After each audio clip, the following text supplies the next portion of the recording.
University. Thank you all for joining us today for the second in a series of webinars we're putting on for those of you at home during this quarantine.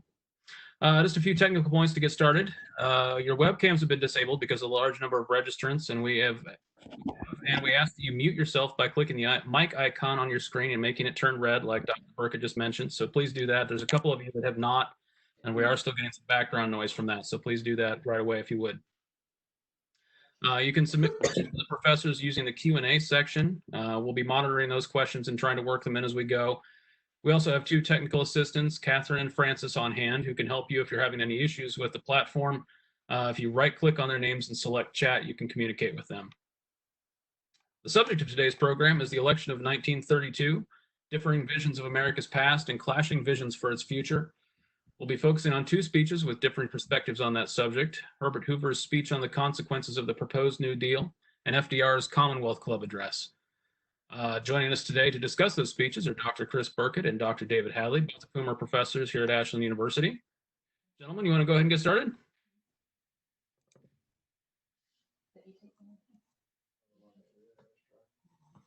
I think you're still muted, Chris. My turn to forget to unmute myself. So thanks. It's great to be here. Dave, do you want to start walking us through maybe Roosevelt's argument in the Commonwealth Club Address, and then I'll sort of pick up Hoover's reaction to it, and then we can maybe have some lively back and forth after that. Do you mind? That sounds good to me. I'd be happy to kick us off. Great, thanks. So the Commonwealth Club Address that Roosevelt lays out is what I'd argue is essentially trying to place his proposed New Deal within the American tradition and to try and explain how this kind of evolution of government that has occurred in kind of world history is being matched by a more modern evolution of economics and how you have economic rights as an individual in addition to political rights. He lays out in kind of parallel tracks and trying to lead to the conclusion that how we've changed our government over the centuries, essentially, not just within US history, needs to be applied now to economics. So to dig into some of the details here, when he gets into the depths of his political history, he starts with the origin of government. And he's doing this because he wants to try to kind of explain why we have government in the first place and why we have the government that we have. So he starts essentially that there had been anarchy, chaos in medieval Europe, especially, is where his perspective is coming from. No centralized order. You had all of these rowdy nobles, as he puts it, feudal barons who are able to dominate the area that you might just happen to be living in, and that this chaos was generally bad for everybody. That it is kind of drawing from the idea of Thomas Hobbes, the state of nature, that it was being essentially negative to how everybody was likely to be treated as a result of the lack of central power. So central power to Roosevelt in government, central political power, is a good thing. It's a development in human history that provided the means for stability. It provided the means for more and more people to live a kind of good and peaceful life. But to create central government required force. It required violence. As he puts it, the people who created the centralized government were ruthless men who used ruthless methods to achieve their goals. They produced something that was ultimately good. But the process of doing that was often a violent one to live through. And that once this centralization had been achieved, then you had the problem of kind of corruption, of government being run only for the benefit of those in power. And this leads to the next evolution, the evolution of representative government, something that gives you the benefits of a central state authority, the benefits of peace and security without the sacrifices of liberty and rights that you'd have to suffer in kind of one autocratic power.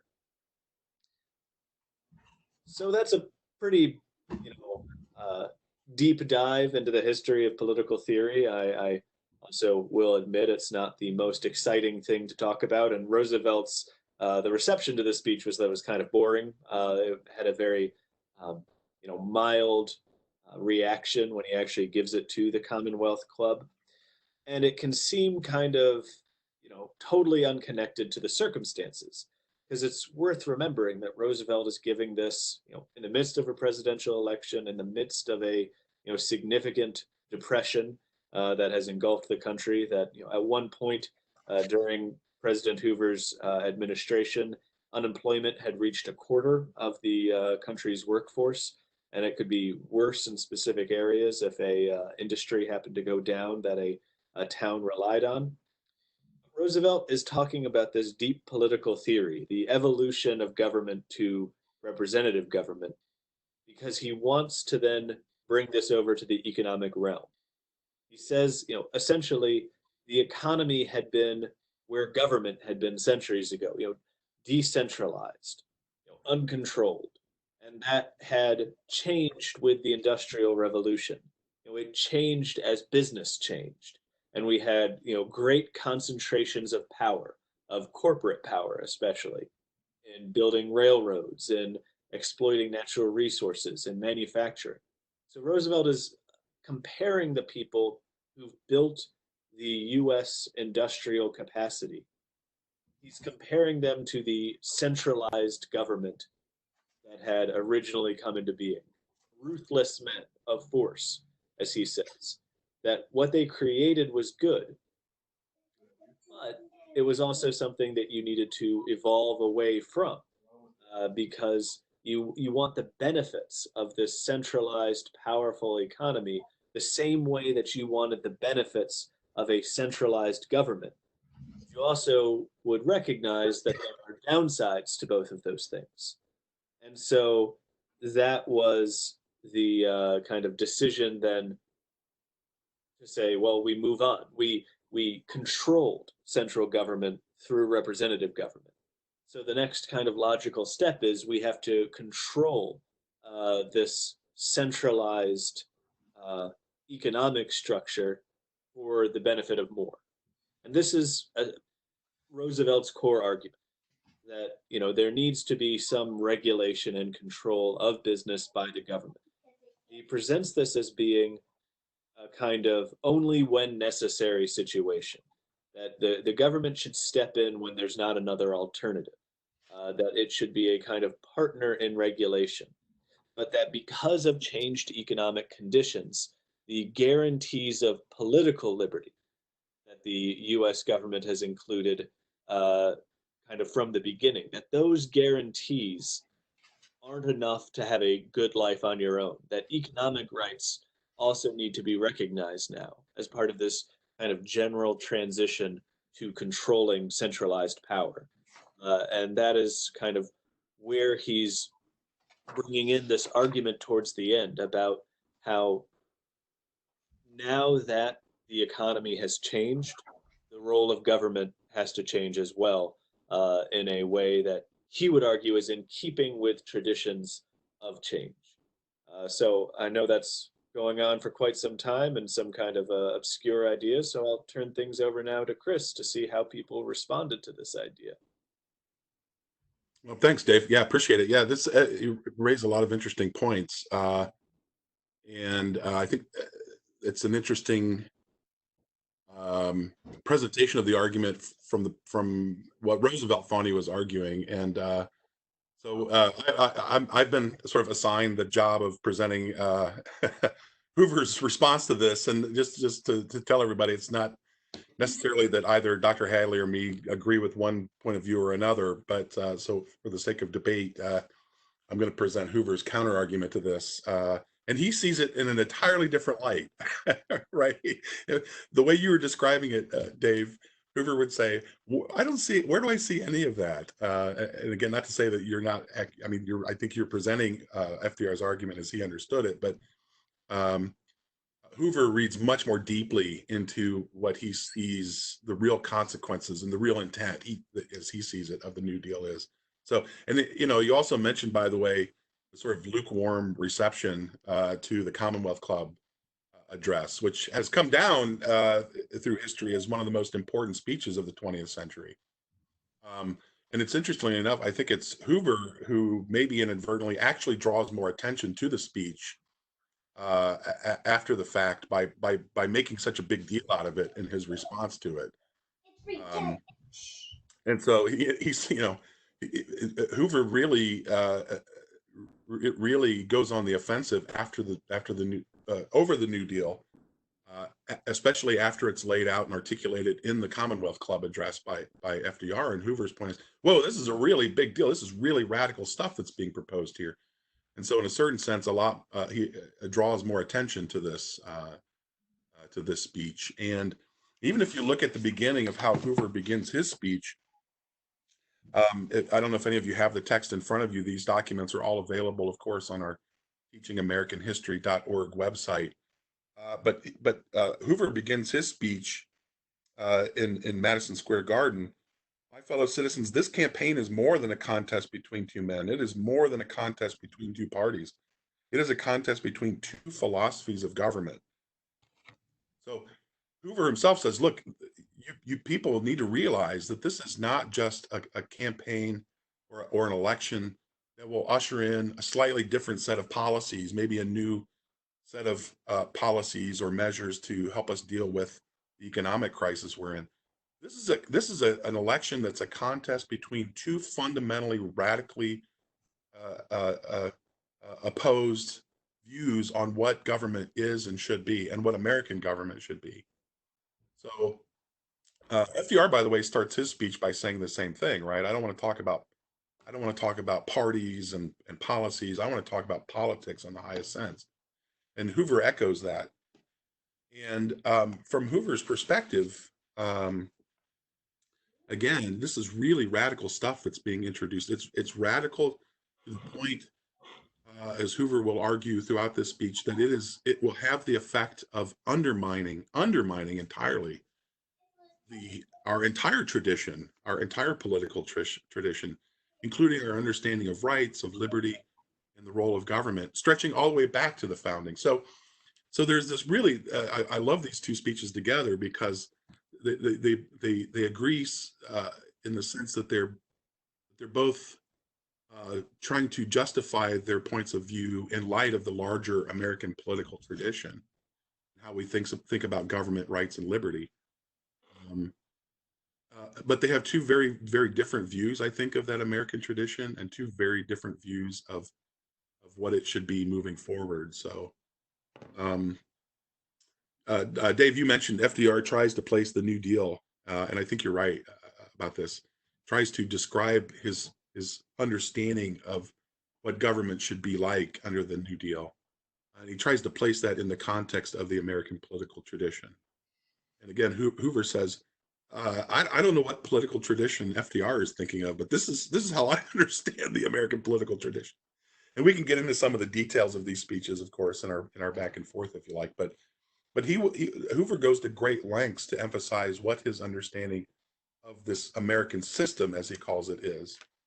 And again, just as FDR does, he will go back and invoke the intentions and the views of the American founders to sort of lay out his understanding of what the American system is, and ultimately for the purposes of showing how FDR's New Deal will destroy that tradition in our sort of traditional way of thinking about things.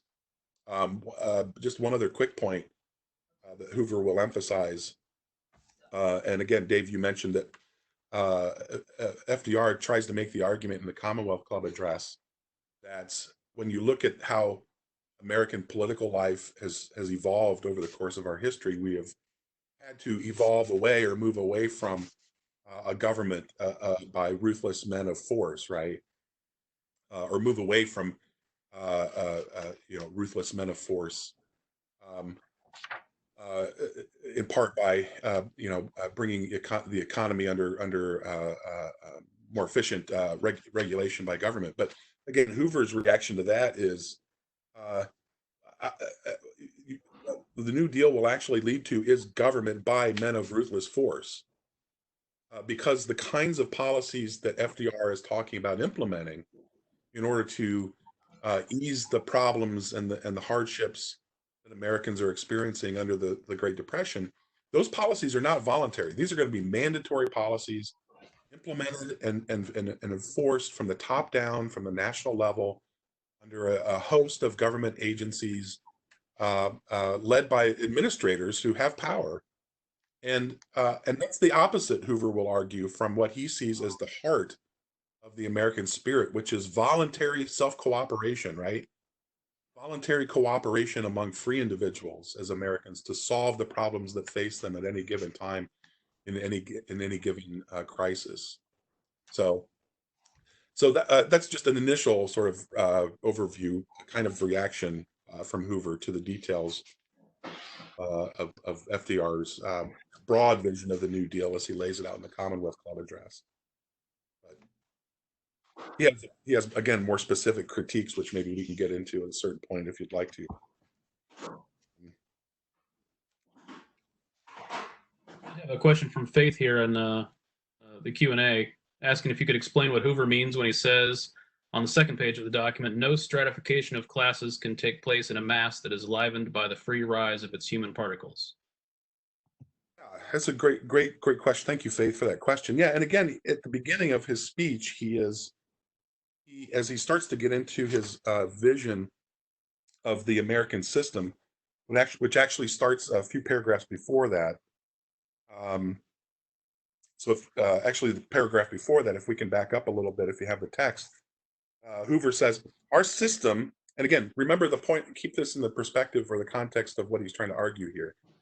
He is trying to argue that this new system introduced by FDR, it is in fact that, it is a new system that will replace our traditional or existing system. And Hoover wants to defend the existing system, especially by pointing out two things. One, that it is sufficient to get us out of the crisis that we're in. There's no need to sort of throw the baby out with the bathwater, so to speak, right here. Our system has gotten us out of scrapes before. It will get us out of this crisis that we're dealing with in the Great Depression if we stay true to it and sort of stay the course. He also wants to emphasize the virtues of this traditional system in the sense that it is the first and maybe only political system in the history of mankind that really places emphasis on individual rights, the idea that is of equality among individuals in their fundamental rights, and that any attempt to undermine that system may either intentionally or unintentionally destroy a system or destroy the emphasis on the importance of those rights. So he goes back and he says, our system is the product of our race. And by race at this time, I think he means people in general, not necessarily race in the context that we use the term today. So our system is the product of our race and of our experience in building a nation to heights unparalleled in the whole history of the world. It is a system peculiar to the American people. It differs essentially from all others in the world. It is an American system. It is rounded on the conception that only through ordered liberty, through freedom to the individual, and equal opportunity to the individual, will his initiative and enterprise be summoned to spur the march of national progress. And in the paragraph, Faith, you were referring to in your question, I think he's following on that initial theme to say this is how America is set apart or stands apart, if you want to use the term exceptional, perhaps. This is how American is exceptional or different from all other regimes or systems of government in the history of mankind. Ours is a system that is founded on this ideal, as you point out, that the able and ambitious are able to rise constantly from the bottom to leadership in the community. And just before that, he says what you quote, Faith, in your question. We resent class distinction because there can be no rise for the individual through the frozen strata of classes, and no stratification of classes can take place in a mass that is livened by the free rise of its human particles. So what he's initially doing here, I think, is trying to invoke the idea of how America was initially different from, say, the British aristocratic system, where you had fixed legal classes you were, I mean, I know there were a sort of, it was a little more complicated than this, but for the sake of simplicity, um, you were either a commoner or a noble. And I know there were gradations within there a little bit, but if you were born into the commoner class, and this is a class established by law in England, uh, you were um, essentially, what's the word I'm looking for? Frozen, fixed in that class. It just sort of happened to depend on the particular family that you were born in. If, however, you were born into a, excuse me, an aristocratic family, an aristocratic house, uh, you were essentially an aristocrat for life. I mean, of course, a lot of things can change at the pleasure of the king, but essentially by law, there were laws in the books that kept the aristocratic families enjoying certain special privileges, especially economic privileges, in terms of their wealth and their estates. And everybody else was essentially excluded from owning property, at least property in the kind that aristocrats owned. So there were legally fixed classes or strata, if you will, economic classes in the British aristocratic system that America initially rejected, right? And I think Hoover's point here, Faith, is to suggest again early in the speech that if we go down the road of the New Deal, we're essentially putting ourselves in a position of going back to establishing these economic classes, not in the old way of the British, but in the sense that these government policies that FDR is proposing, various types of economic regulation and economic policies, will essentially establish in a sort of softer way permanent economic classes, because it will undermine the freedom of opportunity that Americans have had to either rise or fall in terms of their economic success or their private success. Government regulation of the economy has the effect, he argues, of sapping that initiative. If everybody is guaranteed job security, which is I think one thing Hoover believes FDR is actually proposing, then what's the motivation for people to be innovative and to use their talents and abilities to be creative and so on and so forth, to rise, right? From even being born into a poor family. So I think that's what he means by leaving society free to be livened by the free rise of human beings in a certain way. That was a really long answer. I apologize. I think that's useful to look at what Roosevelt would kind of respond to that as well, and the argument that he makes with regard to the opportunity to rise. Because one of the points that Roosevelt says in here that would kind of stand out is he says that the equality of opportunity that Hoover's argument kind of depends on has essentially ended in the United States because of the change of economic conditions. Roosevelt wouldn't necessarily disagree, I think, and based on his statements later, with the kind of right of the individual to try and improve their condition and that improving society. But this centralized economic industrial change that has taken place, he thinks has threatened some of that fundamental dynamic within the United States. He talks about in his speech the rights that people has and says that there's two sets of rights, those of personal competency and those involved in acquiring and possessing property. And that personal competency, those are political rights, the freedom of speech, religion, things like that, which had been defended from the beginning of the constitutional system. But that the rights of acquiring and possessing property hadn't been really interfered with before because they hadn't really needed to. That equality of opportunity ties into one of the areas of dispute between Roosevelt and Hoover, which is about the frontier. Roosevelt is influenced by the frontier thesis of American history, which is all about how America's unique institutions have been shaped by the process of continually pushing a frontier line, forward from the East Coast to the West Coast. And as he sees it, the key now is that there's not more land to develop into, that land had always been a safety valve before, so that if you wanted to kind of put your own initiative into it, you could by packing up and going west and making something new of yourself. And according to the frontier thesis, those kinds of people who went out west didn't just, the ones who succeeded, they didn't just change themselves, they kept reinvigorating and democratizing American society. Um, so the absence of that land now is the question of, well, what do you do when that safety valve doesn't necessarily exist anymore? And that's the argument that Roosevelt is making, that you need to shift the role of the government to prevent, to deal with this economic stagnation and loss of equality of opportunity that would otherwise exist. Yeah, that's really well put. And I think, again, that's a really great presentation of FDR's view on this.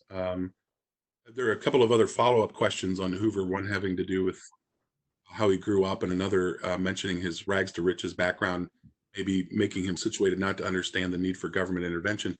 And in these questions, actually, there's a kind of irony, and maybe irony is not the right word, a misunderstanding of Hoover's.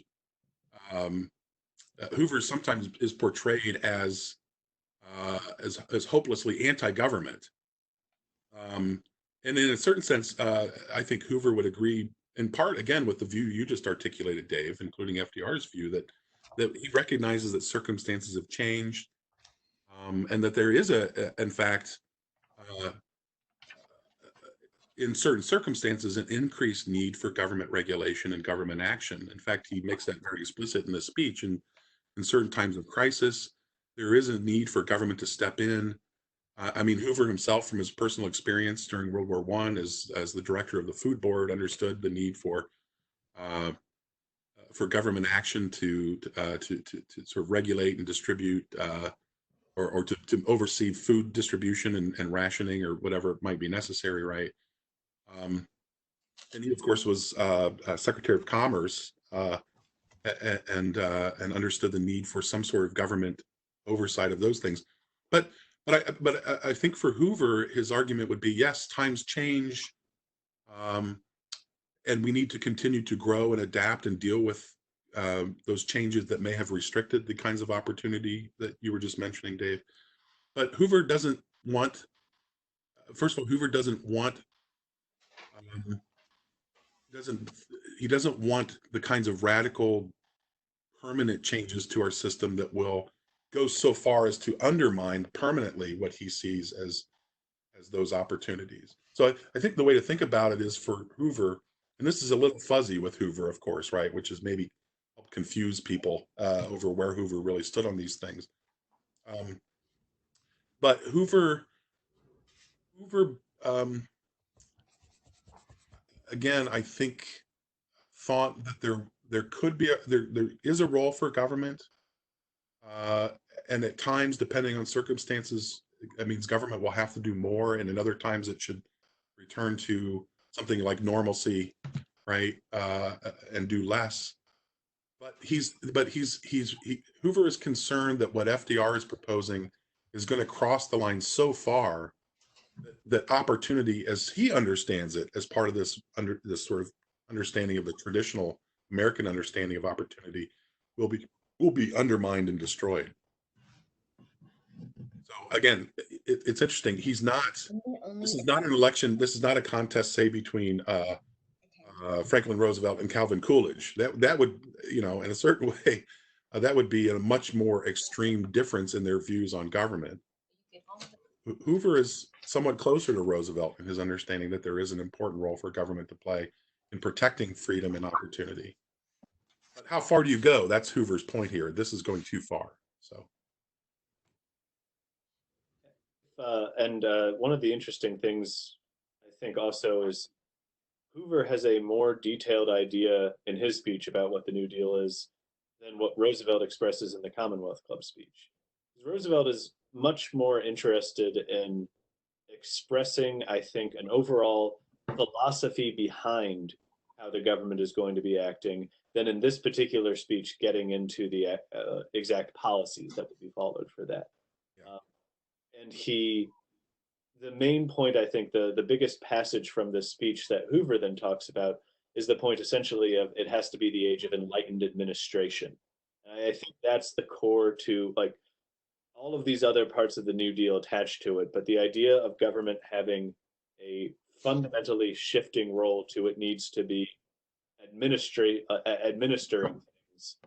That I think is where the alarm bells for Hoover are going off the most because that suggests a much more sustained change that has happened rather than a particular reaction to this precise economic crisis. Yeah, that's a great point, Dave. And because at that point, with the expansion of administrative expertise and which means the expansion of government entities, government agents at an incredible to an incredible degree, those things have become sort of permanently institutionalized in Hoover's perspective. And I think you're right. That's really, really a big thing that he's concerned with. When Hoover goes through and he lays out his specific criticisms of the New Deal, um, some of them have to do with particular aspects of economic regulation and so on and so. But he really does save, as you say, Dave, his biggest, maybe, and therefore maybe most important critique of the Commonwealth Club Address, almost to the very end of the speech, where he points to that paragraph you were referencing, right? It even quotes from the speech, from the Commonwealth Club Address, right? Our industrial plant is built, and this is Hoover quoting Roosevelt. The problem just now is whether, under existing conditions, it is not overbuilt. Our last frontier has long since been reached. That's the frontier thesis you were referring to. There is practically no more free land. There's no safety valve in the Western prairies where we can go for a new start. The mere building of more industrial plants, the organization of more corporations, is likely to be as much a danger as a help. Our task now is not discovering new natural resources or producing more goods. It is the sober, less dramatic business of administering resources and plants already in hand, um, meeting the problem of underconsumption, distributing the wealth and products more equitably, and adopting the economic organization to the service of the people. And Hoover really does have an issue with that paragraph, which culminates in this really memorable statement by FDR: "The day of enlightened administration has come." So I think, Dave, you're right to point out that really government by experts, institutionalized experts, um, will, in his mind, I think, replace the need and therefore the motive for individual men and women, private citizens, to, almost in a sort of Tocquevillian sense, right, get together and work together voluntarily and cooperate to solve problems and issues through what he calls, decentralization of things. I think the interesting thing with Roosevelt in saying that is one speech is actually written by one of his expert advisors, Adolf Burl, who will go on to be part of the Brain Trust. So in some ways, this is the perspective of an expert making the argument for special expertise. And that's interesting, I think, in consideration with what Roosevelt actually means by administration or by enlightened administration. As he talks about, is he wants voluntary cooperation with businesses, and the government would only step in extreme circumstances, which also gets to, you know, there might be more common ground between Roosevelt and Hoover than this one particular passage that Hoover sees as being most important. That passage might actually suggest. Yeah, no, I think you're right. Yeah. So,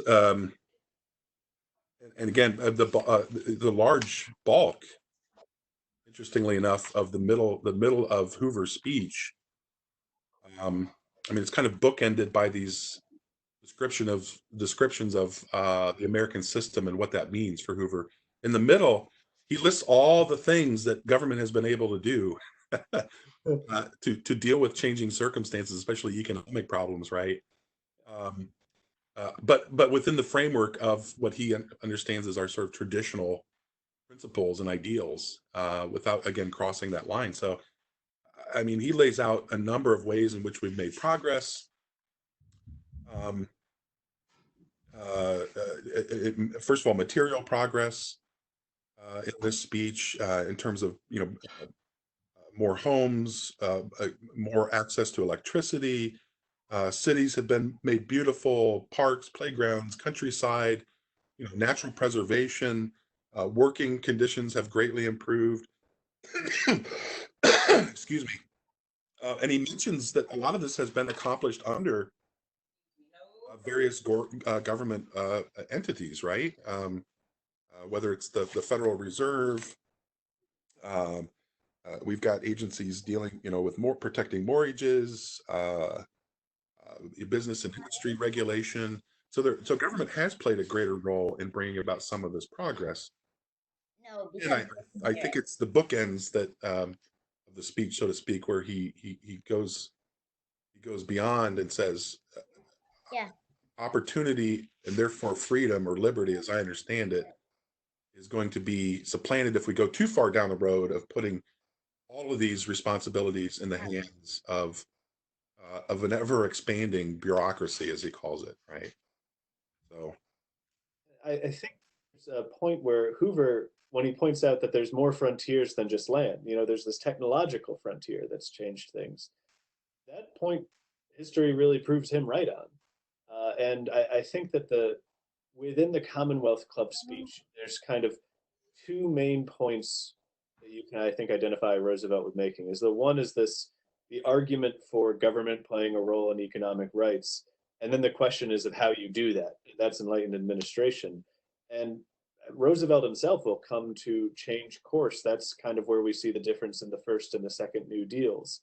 That the first New Deal is much more focused on this, system of enlightened administration, and that doesn't really work. So Roosevelt kind of transitions not entirely away from it, but towards government is protecting economic rights through a welfare state rather than administration of the economy. right. Yeah, and that's interesting because, and again, by the way, I think those are some great responses, or a good response, Dave, to a couple of the Gabby's question and Devin's question about the closing of the frontier and any other possible opportunities for expansion. But Hoover also foresees, I think, this very subtly in his speech. What he sees initially coming out of the New Deal is this great growth of what he calls a bureaucracy. But he also, I think, anticipates something like the next phase of the New Deal, shifting more to welfare programs and entitlement programs. When he brings up the cost of these things, and he also wants to make sure people understand that there is an actual, real, tangible cost to government doing things like this, not just in terms of regulating, but in providing these entitlement programs, right? So at one point he mentions in his speech, I have to find it. I marked it at the bottom. Well, I don't know if everybody has the page numbers I have, but Hoover points out that before World War One, each citizen worked theoretically 25 days out of each year for the government. So, in terms of the taxes people paid out of their income, they worked 25 days out of the year to support, what government did. In 1924, he worked 46 days out of the year for the government. Today, he works theoretically for the support of all forms of government 61 days out of the year. So that includes not just federal, national government, it includes state and local government. And then he goes on later and points out that one of the particular programs that Roosevelt had proposed, or that he thinks Roosevelt had proposed, was to promise employment for all surplus labor at all times. And Hoover very quickly points out, if it were possible to give this employment to 10 million people by the government at the expense of the rest of the people, it would cost upwards of $9 billion a year. Now, today we would sneeze at $9 billion, but back then that's a huge chunk of our budget, right? Of our revenues. And but more importantly, I think for Hoover, it's not just the cost in dollars that these kinds of entitlement programs will levy. It's the cost to freedom, as he understands it. So right after he starts citing how many days a year Americans work for government, he says no nation can conscript its citizens for this proportion of men's and women's time without national impoverishment and without the destruction of their liberties. Our nation cannot do it without destruction to our whole conception of the American system.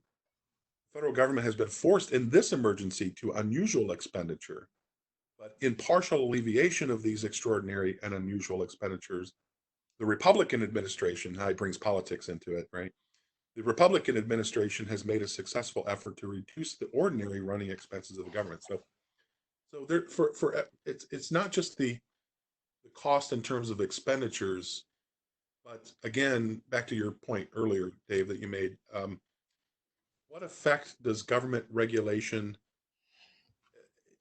especially have on the freedom and opportunity Americans have to again, voluntarily, almost on a sort of grassroots level, come together and work together to solve problems? And also, what effect does that have on the ability of individuals to rise or fall on their own efforts by exercising their own individual liberty? So, I'm seeing a question about the socialist and communist movements' role in this that I think is also useful to think about as to whether they pressured Roosevelt in the New Deal. And that's a really good question. it is a good question. I think one of the interesting things at the kind of looking back on is the socialists and communists were generally opposed to the New Deal because they believed it was not enough. It wasn't a substantial enough change to the economic basis of society. And by that, I should clarify the open socialist and communist parties. As it turns out, there were some communists in government at the time, but they were more playing a role of shuttling information to the Soviet Union than necessarily, you know, espousing communist ideals. So, like the head of the U.S. Socialist Party said that Roosevelt wasn't ambitious enough in his approach to changing the economy, and the communists are kind of all over the place because it depends on when and what international events are happening. Because until World War II, when we're allied with the Soviet Union, Roosevelt is just a capitalist who wants to preserve the system of capitalism. And then they're much more supportive once we're sending, millions of dollars and tons of material to the Soviet Union for the war effort. And Roosevelt's own perspective on this, I think, is useful to keep in mind because while Hoover's perspective that Chris is laying out so well was about, what's going to be the influence on personal liberty of these changes if they're implemented, I think Roosevelt's main concern is, are we going to be able to preserve anything of our government against radical movements if we don't have some kind of stronger response? So, from Roosevelt's perspective, the changes that he wanted to make were changes that he thought were necessary to preserve capitalism, because he was essentially worried that in the midst of economic despair, more radical ideas would ultimately prove successful, such as a communist or a fascist takeover or revolution within the United States. So Roosevelt, one of his concerns is, how can we create a system that sees to more people's needs in a way to preserve as much of the capitalist system as possible? Yeah, that's a great point. And again, that question from Lily is a good one. It's I think kind of connected to the follow-up question from Angel about the idea of administration of the economy in the first New Deal. FDR did not like to be called a socialist, right, Dave? But of course, Hoover doesn't come out in this speech and call him a socialist, but he very, very strongly implies that essentially there's no difference between what FDR is calling for and socialism. And I think it's, I mean, you brought it up. It's important to note that there's a lot of confusion, I think, in the minds of the American public about what socialism actually is. And part of the reason for that confusion is that there's sort of European socialism that is, well, how do I want to do this? I have to go back a little bit to an earlier era. It's a little unfair of me to do, but if you go back a little bit further, if you studied the progressive era, for example, and look at the thought of Woodrow Wilson, who FDR calls his great progressive captain, right? And in many ways takes his bearings, I think, from the vision, the political vision and vision of government that Wilson has. Wilson called himself a socialist. But he had a certain understanding of what that term meant. A socialist meant somebody who would, um, again, on your point, Dave, not do away with private property and private industry, but regulate it, or certain aspects of property and business should be regulated. And even in a larger sense, Wilson thought that a socialist was somebody who in general wanted to reform and reconstruct society and make it better, right? And make it more ethical, make it generally better for everybody. So there was a certain understanding, say in the 1890s, early 1900s, of what it meant to be a socialist. And many earlier progressives were openly socialist. But then you have the emergence of European socialism, which then becomes sort of violent and radical, and eventually becomes associated in the minds of the American public largely. Socialism becomes inseparable right from communism, radical communism. So by the 1920s, certain political thinkers in America who had earlier called themselves socialists now needed to avoid that label. But I think your essential point, Dave, is spot on. Like earlier progressives, FDR did not mean to undermine the importance of private property and the rights of private property. It meant we may have to rethink what property rights are. So, for example, we might need to, and we do, implement new taxes for windfall profits, set caps on, or establish new tiers for the graduated income tax, new tiers of levels of taxation for unearned income and things like this, right? But never doing away with private property. And FDR really wanted to make that distinction between what he called his liberalism and those other forms of socialism. I think the interesting things with Roosevelt and the progressives is he's definitely in the progressive tradition. I think if you'd asked him in the 19 teens during Wilson's administration, he would have said progressive without a second thought. But I think he evolves himself in a certain way he's a lot more, the fact that he's trying to place this in American traditions, I think is a marked change, not necessarily in policy, but in rhetoric from a progressive like Woodrow Wilson. And his effort to try and place this within a broader American tradition, I think, represents this kind of political idea that he wants to be in some ways less dramatic, or at least more politically astute than Woodrow Wilson was.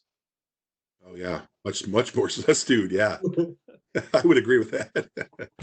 Well, I mean, look at the rhetoric, and again, FDR had the benefit of being surrounded, as you said earlier, by great minds. You mentioned Burley, right? I think, and he's surrounded by others like Raymond Moley and Rex Tugwell, who are very, very thoughtful men, but also can express these ideas in ways that are easily tangible to the American public, and in a way that doesn't really come across as threatening, but instead very helpful. So I think there's no doubt, by the way, that FDR, with the help of his advisors, was much better at politics than Woodrow Wilson. Sorry to turn this into a Woodrow. I don't mean to turn this into a Wilson bash fest here, but pretty easy to do. It's kind of easy to do.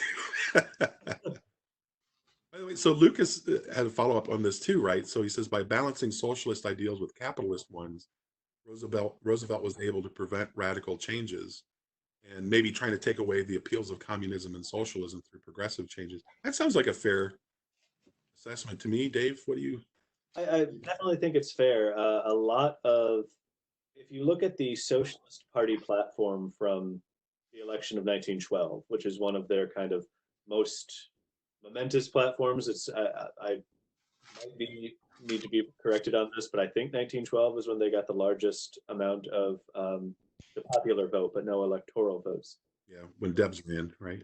The platform that's laid out in 1912, a lot of that will be constituted into New Deal programs. So he's very much inspired by these ideas, but the ideas of an earlier kind of socialism than the kind of state socialism or socialism as it had emerged in in the Soviet Union, which is socialism as a transitionary state to communism. Yeah, that's a really good way to put it. So again, it's a kind of there's a kind of middle road here in a way, I guess, between sort of complete state ownership of private property, or doing away with private property, but state ownership of industry on the one hand. And again, in the minds of a lot of Americans at the time, that's what socialism was. I think they were misinformed about that, but there's got to be a middle ground between that and what they used to call sort of laissez-faire approach to the regulation of business and property. So, and Hoover, in his 1928 campaign speech, the rugged individualism, explicitly says ours is no system of laissez-faire. Like, he rejects that term himself on the grounds that it just doesn't accurately reflect the role that the government has taken on.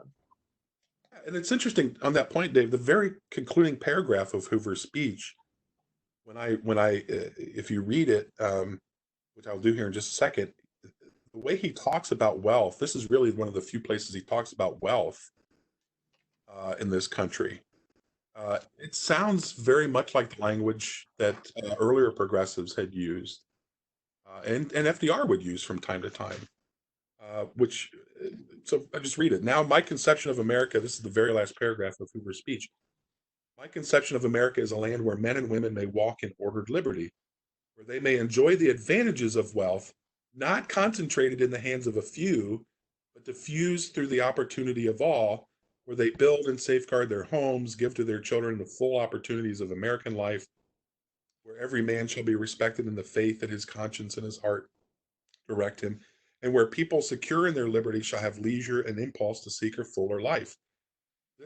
That leads to the release of the energies of men and women to the wider vision and higher hope. I mean, FDR could have said exactly the same thing, right? And so could, in fact, I think Woodrow Wilson said pretty much the same thing.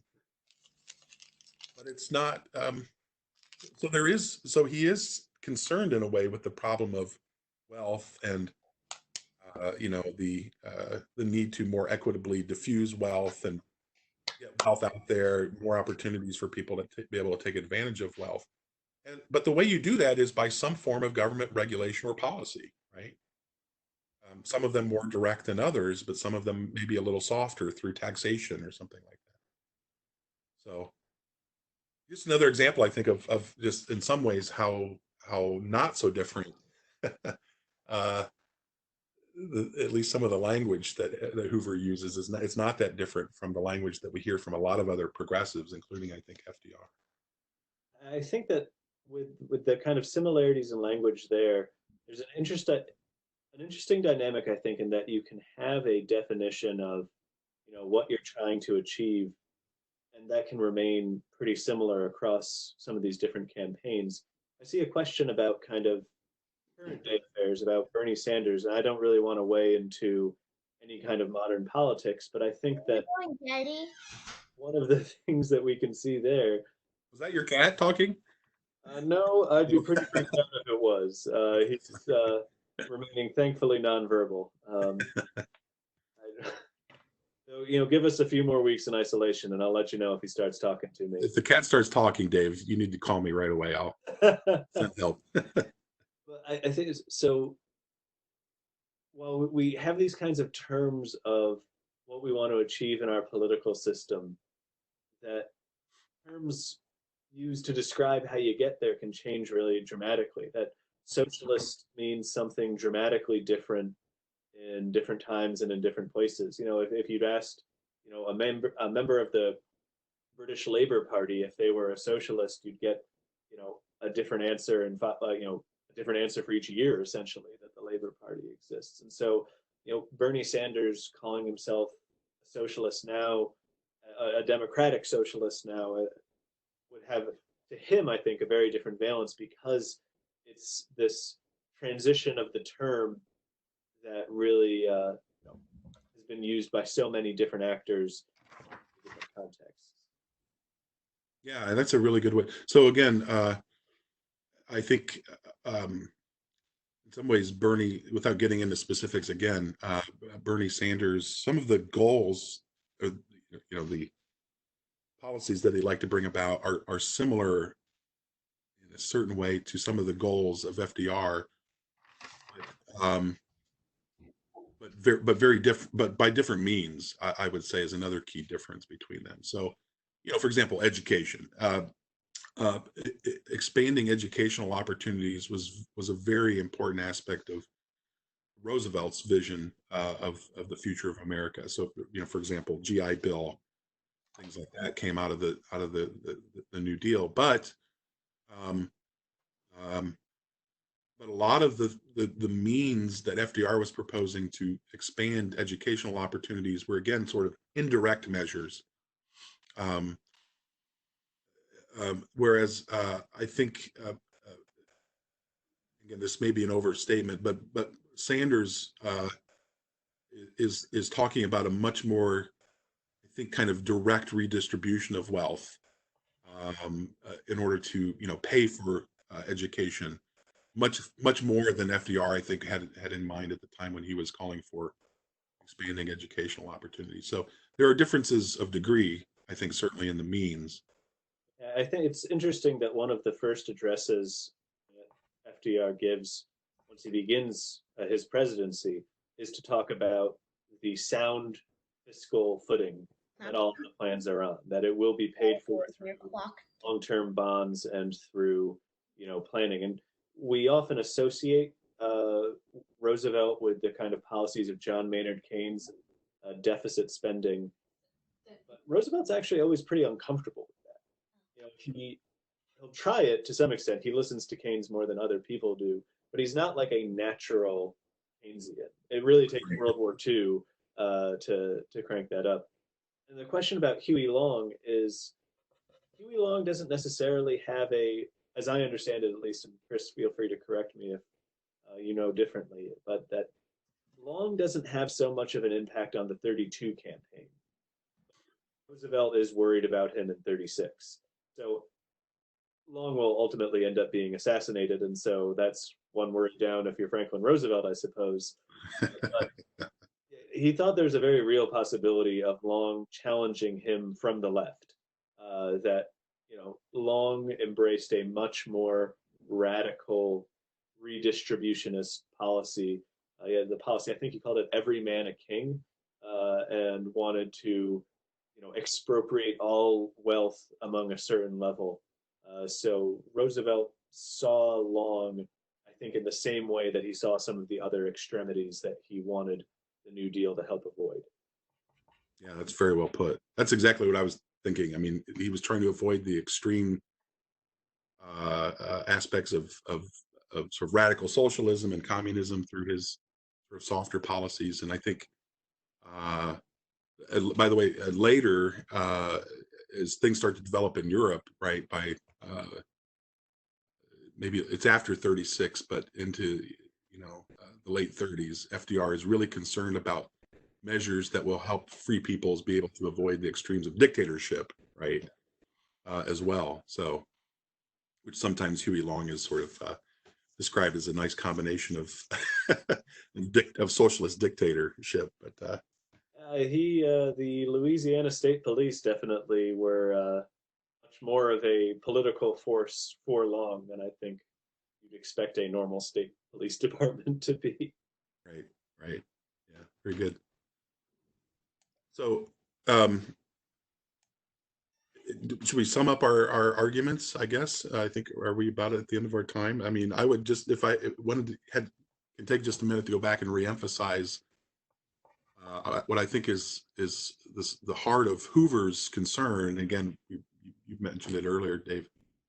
It's the effect that going too far in the expansion of government, and especially government bureaucracies and government by administrative experts, will undermine what he considers sort of the traditional idea of self-government by private individuals who can voluntarily come together freely, right, and still be able to solve problems, but also maintain their sort of traditional understanding of what rights and liberties are, right? So I was just going to point to one last passage in Hoover's speech.